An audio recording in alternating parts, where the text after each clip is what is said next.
Olá, bem-vindo, bem-vinda a mais um episódio da série China, Lições de um Projeto Nacional, em que eu, Fausto Oliveira e meu amigo Diego Pautasso nos revezamos numa análise bem objetiva do caso chinês. Porque, afinal de contas, a China conseguiu chegar tão longe e em tão pouco tempo no seu desenvolvimento socioeconômico? Como ela conseguiu? Quais são as iniciativas que ela utilizou? Quais são os instrumentos que ela pôs em prática?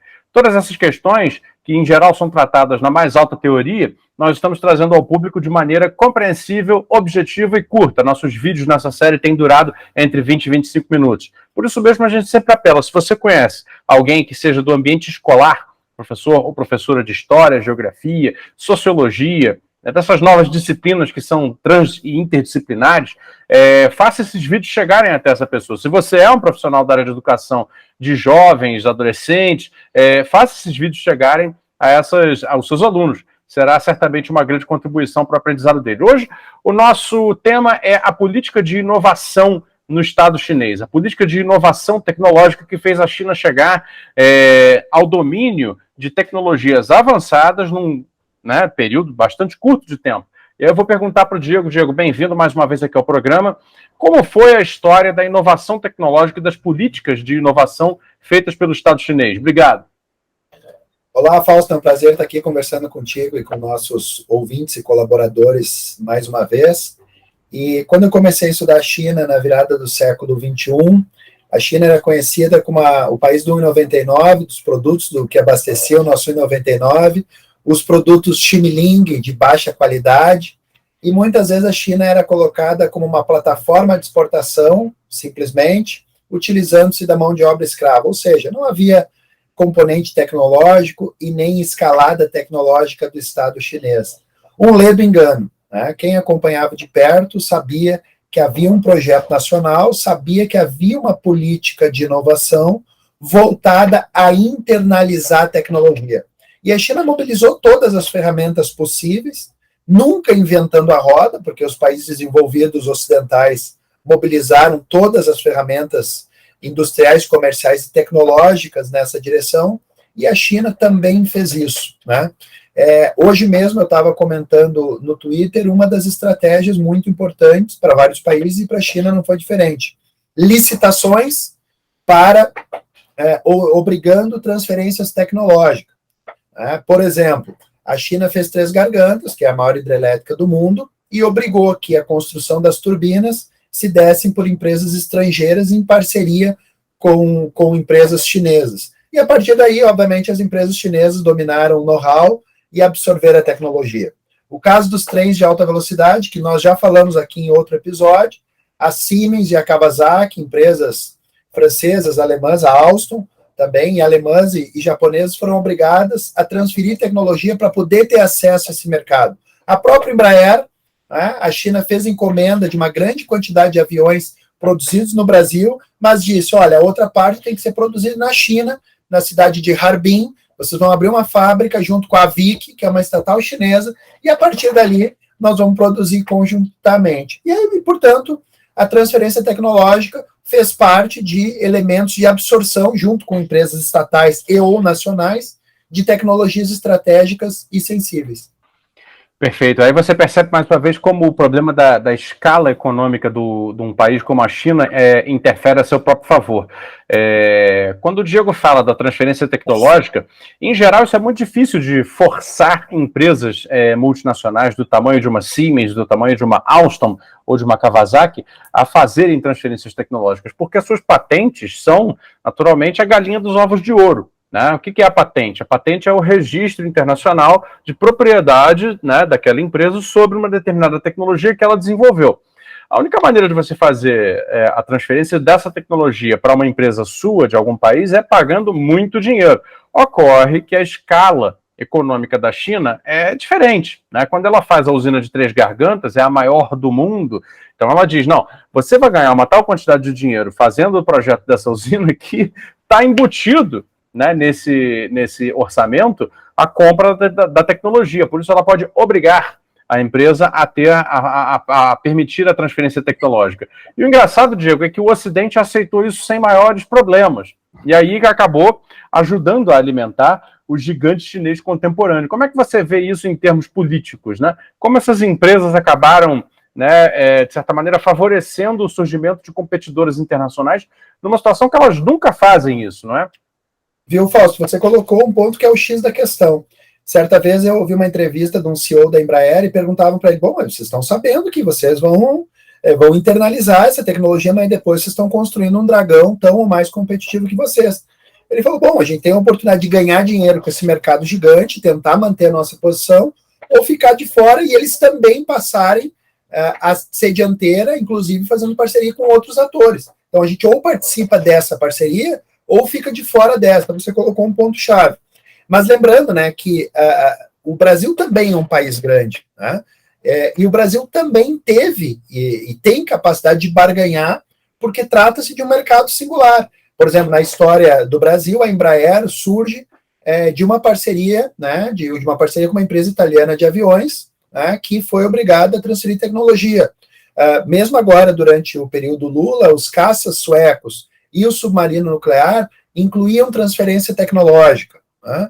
Então, esse é um expediente recorrente, obviamente, na política das grandes potências. Então, de uma forma ou de outra, países como a China, países como o Brasil, países como a Rússia e a Índia, geralmente têm meios de barganha e capacidade de se posicionar melhor nesses acordos comerciais e forçarem grandes empresas a aceitarem condições menos draconianas de comércio e de transferência de tecnologia.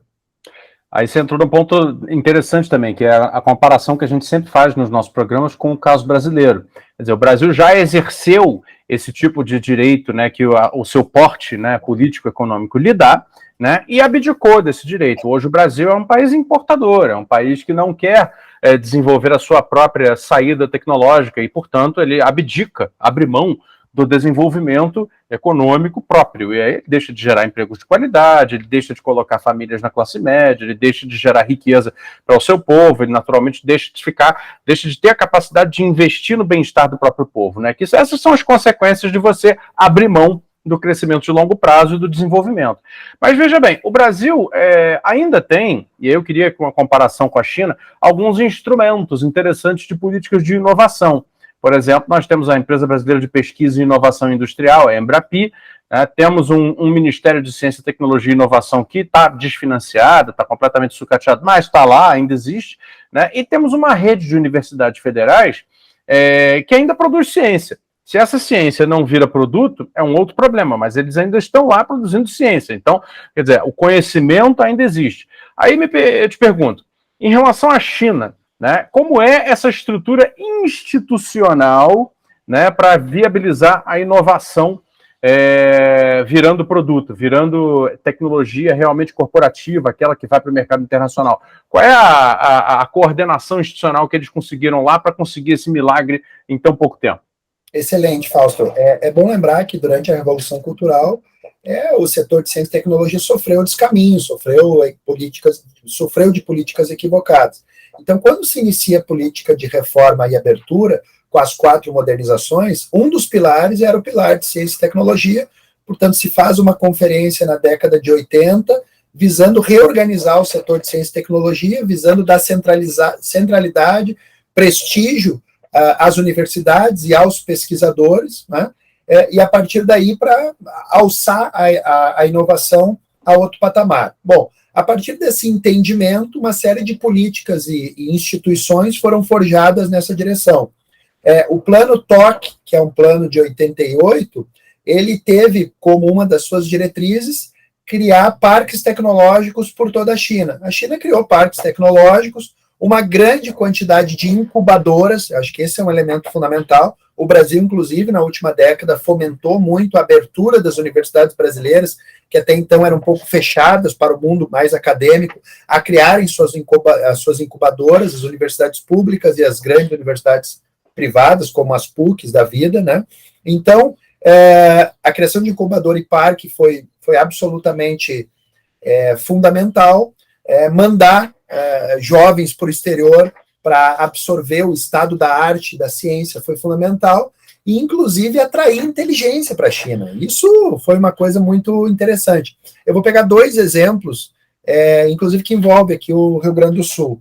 Até o início dos anos 90, o Vale dos Sinos e o Vale do Paranhana era o principal polo produtor de calçados do mundo, né? E, obviamente, a partir dos anos 90, a China entra com toda a força nesse mercado, e o Brasil, a partir do Plano Real, 1994, cria uma condição absolutamente insustentável para o mercado doméstico, que dependia das exportações, o câmbio vai nas estrelas, o juro alto e tudo aquilo que a gente já sabe. O que a China fez? Era uma indústria nascente, de baixa qualidade, sapatos ainda muito ruins, mal desenhados, com forma de baixa qualidade. Os chineses vieram aqui na região e pensaram os principais quadros, os principais técnicos, os principais profissionais de todos os setores. Do setor de curtume, do setor de design, do setor de gestão, do setor de recursos humanos. Ou seja, uma trajetória do setor coreano calçadista que demorou 100 anos para amadurecer, eles levaram para lá e transferiram em uma década para os chineses. Entendeu? Levaram os profissionais, a família, colocaram em grandes, digamos, em espaços que propiciavam ensino, inclusive preocupação com o refeitório para que tivesse comida ocidental e as pessoas se adaptassem melhor. Isso aconteceu no Vale dos Sinos. E hoje a China já disputa no setor coreano calçadista na vanguarda, inclusive com os sapatos italianos, etc. Bom, outro caso emblemático da internalização de tecnologia e de inteligência foi quando a Varig quebrou, né? A aviação aérea rio-grandense era uma das empresas de ponta da aviação mundial, era reconhecida pela excelência do serviço e pela qualidade dos pilotos. Quando a empresa quebra, mais de 40 pilotos, no outro dia, estavam sendo contratados por uma empresa de aviação chinesa, e não apenas para pilotar, para ir para a escola de formação e transferir a sua expertise para o conjunto dos pilotos. Então, o serviço de aviação da China dá um salto, né, em uma década de uma trajetória que tinha 50, 60, 70 anos da Varig. Né? E isso que a China fez em 2 setores que implicam aqui no Rio Grande do Sul, implicam no Brasil, ela fez no mundo todo, inclusive no setor vitivinícola. Ela puxou os melhores enólogos da França, os melhores técnicos, e está produzindo vinho. Tem gente que não sabe, ela está produzindo vinho de qualidade, entendeu? E em todos os setores agropecuários e industriais, isso tem acontecido. É uma das formas de internalizar tecnologia, conhecimento, a promoção das universidades, né, políticas para alçar as universidades à condição de topo, para isso atraindo grandes pesquisadores para os seus programas de pós-graduação. Enfim, é uma trajetória realmente surpreendente, em múltiplos níveis, e sempre amarrada com um projeto nacional. Projeto nacional que é exatamente a marca mais ausente, né, da história recente do Brasil. Tanto é assim que você vê, quer dizer, a facilidade com que um projeto nacional de vulto, como é o caso do chinês, teve para entrar no Brasil e levar cabeças, né, das melhores, do melhor nível de cada uma das profissões e setores técnicos e tecnológicos, e se aproveitar deles, naturalmente oferecendo a essas pessoas e suas famílias condições que o Brasil já havia deixado de oferecer. Quer dizer, percebe como na verdade, quando o Brasil abre mão do crescimento de longo prazo, deixa suas empresas quebrarem, né, cria condições negativas para o desenvolvimento das suas próprias tecnologias e empresas que já estavam dominadas, como os 2 exemplos que você citou aí, né, não importa muito se são indústrias ou serviços, como o caso dos pilotos da Varig, ou também não importa se são setores de muita tecnologia ou de média ou baixa tecnologia, o desenvolvimento econômico precisa de tudo isso, né? E assim foi com o processo chinês. Eles vieram e olha a facilidade com que eles levaram as melhores cabeças brasileiras para contribuir com o processo deles e não com o nosso, porque o nosso realmente ficou acéfalo, ficou sem direção, né? E Diego, vem cá, a questão da interação entre empresas e universidades na China, queria que você comentasse um pouco isso antes do nosso programa terminar, porque isso é uma constante, né? Todo mundo na Alemanha, por exemplo, que é um país de domínio de altas tecnologias, todo mundo sempre menciona como os institutos Max Planck e a Fraunhofer, né, são importantes, né, são centros de pesquisa, são importantes alimentadores, né, das empresas industriais químicas, das empresas de máquinas e equipamentos, agora de tecnologias digitais, etc. Né? E como se dá na China isso que no Brasil também é um pouco falho, né? Não consegue encontrar uma consumação adequada. Como é por lá? Muito bom, Fausto. Nota uma coisa, no caso da China, inclusive, as universidades são de tal modo estimulados a incubarem, né, empresas. A Lenovo, por exemplo, que é uma das maiores empresas do mundo do setor de computação, é uma empresa que é incubada na Academia Chinesa de Ciências Sociais. Então, há um trânsito, há uma interação entre pesquisa e inovação muito forte. E nos parques tecnológicos, a mesma coisa. Uma outra questão fundamental ainda, né, é o fornecimento de bolsas para que os alunos possam trabalhar no setor privado com apoio público para levar o melhor da ciência e da tecnologia. E, de novo, né, Fausto, o Brasil tem ferramentas. O Brasil construiu, de fato, como você destacou, uma rede de universidades de grande qualidade. O Brasil tem o FINEP, o CNPq, o CAPES. O Brasil tem Embrapa, tem Embrap. O Brasil tem uma série de institutos, tem uma rede de produção de inteligência muito boa. Só que isso está desagregado, está disperso, está subfinanciado, né? Uma das coisas que eu vou bater nessa tecla em breve aí no Twitter, na continuação dessa temática, é que não adianta investir, inclusive, na formação de quadros, em educação, em ciência e tecnologia, se não tiver desenvolvimento industrial. Não adianta formar um engenheiro de ponta para ele virar Uber, né? Com todas as especificidades da profissão, mas não é para isso, né? O Brasil tem o IME, tem o ITA, mas o que acontece? Ou essas pessoas que se formam com o nível máximo de excelência, ou vão para o exterior, ou vão trabalhar num banco, que tudo bem, é uma atividade, mas é uma atividade financeira, é um serviço que não gera o nível de inovação para a qual o treinamento e o custo, o investimento do Estado foi objetificado, entendeu? Então, de novo, essa comparação da experiência chinesa e da experiência brasileira mostra o quão distante a gente está da articulação, mas, por outro lado, de que a gente já fez algumas coisas certas e que a gente tem, inclusive, estrutura e instrumentos para colocar em movimentação e produzir o desenvolvimento que a gente precisa. É isso aí. Você tocou num ponto muito que eu considero essencial, que é a questão do financiamento público, né? Eu queria que tu falasse, porque é óbvio para quem estuda esses assuntos, né, que com financiamento privado, ou seja, apenas pelo interesse das empresas, não se chega a esse nível de composição entre ciência, tecnologia, inovação e produto, né? Em geral, isso é parte de uma estratégia pública, né, coordenada pelo Estado, mas coordenada pelo Estado também no aspecto do financiamento.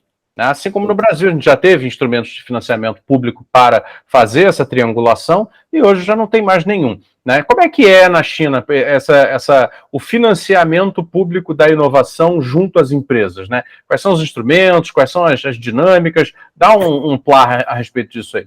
Nota uma coisa, Fausto, bem corroborando esse dado que você trouxe, a gente já comentou em outras oportunidades que a China tem mais de 130 empresas listadas nas 500 da Fortune. Dessas 130, 3/4 delas são estatais, públicas ou governamentais. E o Estado usa justamente o financiamento e as empresas públicas para que elas tenham o papel de encadeamento e para que elas demandem peças, componentes, serviços de outras empresas. Então, elas geram um efeito de encadeamento e um efeito irradiador. Então, o crédito, a empresa pública, né, o subsídio governamental e a empresa pública tem um papel, digamos assim, estruturante no conjunto da economia e, como você bem mencionou, permite formar o triângulo Estado, empresa pública e empresa privada e produzir esse encadeamento sucessivo de empresas grandes e pequenas que vão, né, circundando uma cadeia de valor,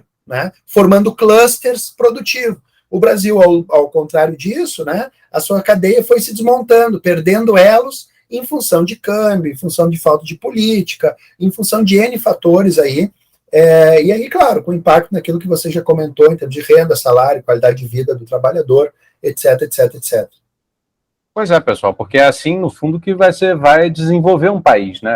A China, com 1,5 bilhão de pessoas, quer dizer, é um caso até muito mais complexo de se realizar do que o Brasil. Por isso a gente faz um programa chamado China Lições de um Projeto Nacional, porque a gente acredita que aquilo que eles conseguiram fazer lá com a população, sabe, enfim, quase 10 vezes maior do que a nossa, é perfeitamente possível de se replicar aqui. E muita gente acha que não, que o Brasil só tem a alternativa mesmo de se abrir para o comércio mundial e tudo. E aí como ficam as empresas? Como ficam os domínios de tecnologia? Como fica isso que o Diego estava colocando de essa alimentação, essa retroalimentação entre empresas públicas, privadas, governo, cidadão, né, para geração de recursos de maior qualidade dentro do país, né? Sem isso, fica muito difícil, a gente começa a entrar realmente numa rota de estagnação. E é tudo o contrário do que dá certo no resto do mundo, como a China vem comprovando aqui agora. Eu vou concluir aqui agora, Diego, convidando você que nos assiste a assinar o canal, compartilhar esses vídeos, mais uma vez, são vídeos feitos com o propósito específico de entrar nas escolas, né, fazer um material que é útil para estudantes, né, as pessoas que estão aí no Enem, ou que estão no caminho de fazer o Enem, ou que estão entrando nas suas universidades agora e precisam formar visão de mundo, né, são o nosso público-alvo. Claro que não é exclusivo, mas são o público para quem a gente está realmente destinando esse conteúdo. Então faça um esforço, por favor, se você puder, de levar esse conteúdo a eles, a elas, porque certamente vai contribuir para a educação do Brasil como um todo, para ver se lá na frente a gente não consegue mudar essa rota de estagnação e pobreza para uma rota, né, de desenvolvimento bem-sucedido, de agregação de pessoas na classe média, de empregos de melhor qualidade, geração de renda, através do domínio de melhores tecnologias produtivas. É isso aí. Muito obrigado, pessoal. Até a próxima, hein? Abraço a todos. Até lá.